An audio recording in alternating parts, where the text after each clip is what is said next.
Hi guys! So in this video, tuturo ko sa inyo kung paano ko ginawa ng invoice yung client ko the other day. And then, if you don't have a payment method yet, o kung paano mo i-receive yung payments na mga clients mo internationally. So, I'm using wise.com. So, before it's TransferWise and then naging wise.com siya.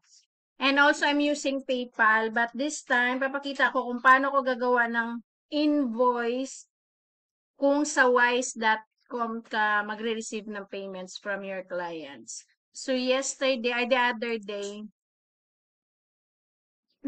so this is, yung service ko kay sa client is management ng eBay at saka TikTok shop. So, supposed to be tatlo, including Shopify. Pero meron siyang staff na magmamanage sa Shopify. So, ang gagawin ko lang is i-check kung okay ba siya or whatsoever. But yung ano ko sa kanya is, concentration ko sa kanya is yung eBay and then TikTok shop. So, it so happened na yung charge ko sa kanya is, per account is $800. But previously, meron akong nakakausap ng mga clients, medyo namamahalan pa sila sa 800. So, I decided na i-promo, kumbaga i-bundle siya. So, ang ginawa ko, is sinabi ko kay client, if you will get two accounts na ipamanage sa akin, so magiging ano siya, magiging 800 na, I mean $600 per account. So, dalawa siya, so nagiging 1,200. Pero meron siyang pakiusap na kung pwede, i-check ko rin yung ano niya, yung Shopify. So, since nagmamadali na talaga ako na meron tayong earnings then for the month of June, so pumayag ako na ganon. But supposed to be, it should be $800 per account. So, nag-discount lang ako kasi yung iba ko pang nakakausap is hindi pa ready. Or syempre naghahanap pa ng pera pa ng ganun. But other freelancers will say na kung ganun talaga yung rate mo, wag mong ibaba. It's because time will come na yung iba, masasanay ka rin na kung tatawaran ng iba, yung rates mo is ganun ang mangyayari. So, depende pa rin yan sa'yo. Kasi what if meron ka talagang emergency or what if meron ka talagang on the spot na pangangailangan. So, and then, nababaan mo ng konti yung rate mo. I guess okay lang naman siya. So, wala namang magko-question sa'yo nun eh. Kasi ikaw pa rin mag-handle ng iba't ibang ano nun. Ikaw lahat mag-handle ng lahat ng management nun. So, ang ginawa ko is, so, dalawang account. So, it's $1,200. And then, tinatry ni client na ihulog mo ng $1,000. And then, pina-follow niyan yung 200. And then, nagbago na naman ang isip niya na is magdagdag ng additional account ng additional Shopify management. But then, ito muna pinupursue namin. So, ngayon, pinagawa niya yung invoice kasi it's either mag-i-invoice ka before ka mag-start ng work or after. But in my case, hindi ako nag-work na hindi payment muna. Kumbaga, kasi ka per project na yun sa akin eh. Hindi ako nag-hourly rates, hindi rin ako nagpa-packages. Kumbaga, one-time payment and then meron ng profit sharing, kumbaga. So yun, nag-invoice ako una, fill up ni client yung mga requirements doon sa spreadsheet na binigay ko sa kanya and then onboarding. So here, yung $1,000 is nasa ano siya 55K sa palitan natin. And then kasi sa Wise magta-transfer ka ng limit from 50 and then another na naman yun. So hinati ko siya into 2. So kaya naging 66.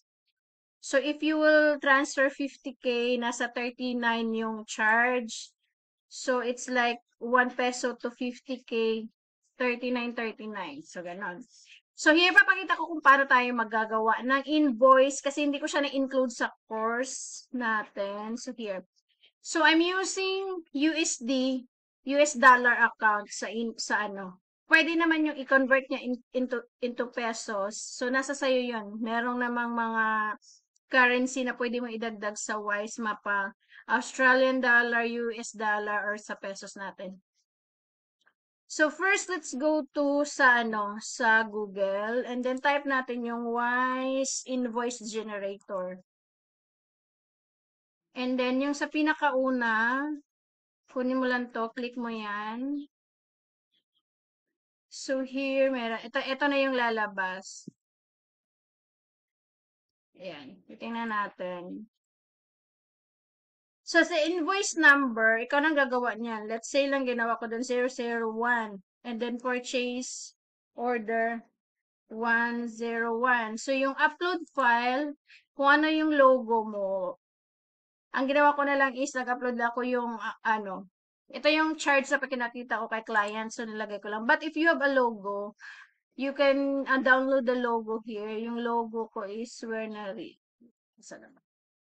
So, okay. So, yung logo mo ilagay mo dyan. Let's say lang ito. And then, yan. Your company details. Yung sa akin lang is, nilagay ko yung yung website. It doesn't matter naman na maglagay ka ng website or basta yung information lang about sa company. So, one-step automation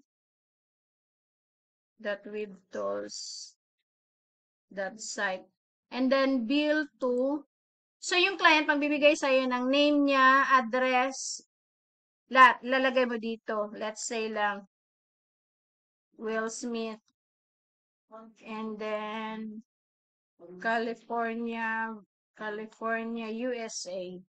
Currency, kung ang bayad ni client, nasa si client, it doesn't matter din kung, let's say si client kasi sa London, but we are using dollars kasi kahit naka-GBP siya or pounds, pwede man automatic na siya ma-convert into dollars once magsisend siya. So, US dollar nilalagay ko. And then yung invoice date, let's say today, June 6, hanggang kailan mo gusto mabayaran. So, lagay ko June 3, hanggang June 3 lang din.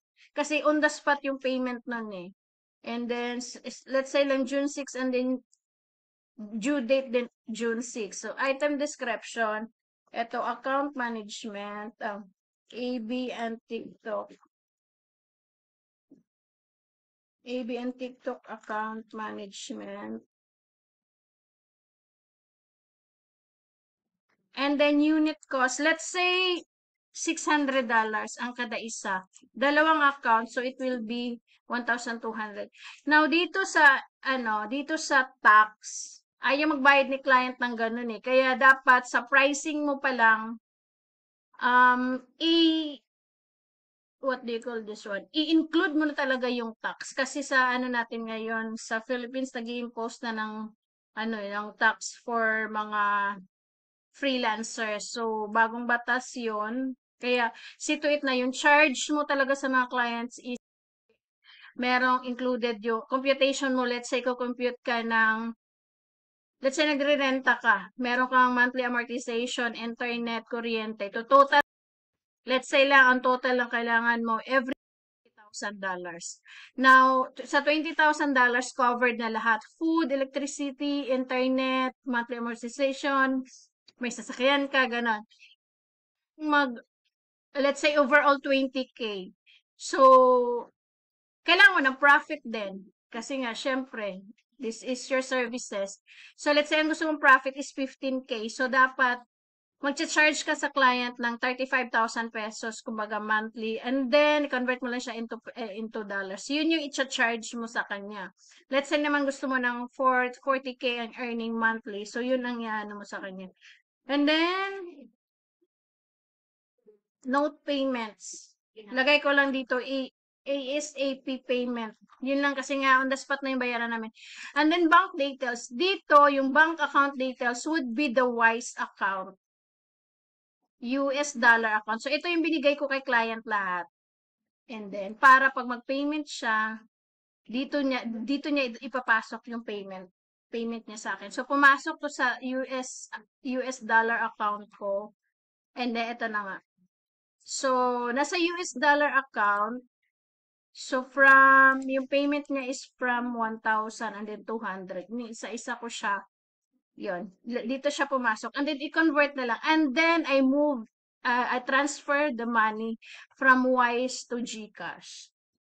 So, nakalink din kasi yung dito, yung recipient is ako and then yung e-wallet ang ginagamitan ko. Para from USD, pwede i-convert ko siya into pesos and then i-transfer ko siya into GCash account para mas madali. Ayan, ito na siya. Yung $1,000. So, for 50,000, it's 39.20 pesos yung palitan. And then, I mean, yung charge pala nito. And then, yung another 16 is same charge. So, limit lang tayo into 50K ang unang transfer. So, yun. And then, okay na siya. And then, dito, ilalagay mo siya. Yung bank details na yun. And then, when you are done, create invoice ng, let's say lang ha, USD. Lagay ko lang dito USD. USD bank details. Ganun lang. And then, after mo makreate yan, create invoice. So, ma-PDF form siya. PDF, ayan. So, PDF na siya. When you click that one, eto na siya. So, makikita na to ni client. Yung bank details ito yung details mo from yung US account. And then, ASAP yung payment kasi ngayon yun parang gano'n. So, ito yung company kumbaga. And then, or purchase number. Dito, kompleto to ibibigay ni client ha. Ayun.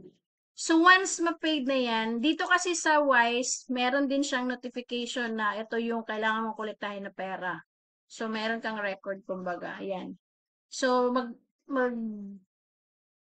malalagay na agad sa US account mo, US dollar account mo, once na bayaran ka na ni client. So, eto siya. Ito yung paid niya. So, simple as this. And this, after that, lahat ng mga clients na meron ka, pwede mo na silang gawa ng invoice using the wise.com. Of course, sa Wise naman. Pero kung sa PayPal ka dadaan, so another invoice naman yun na gamit yung PayPal account mo rin.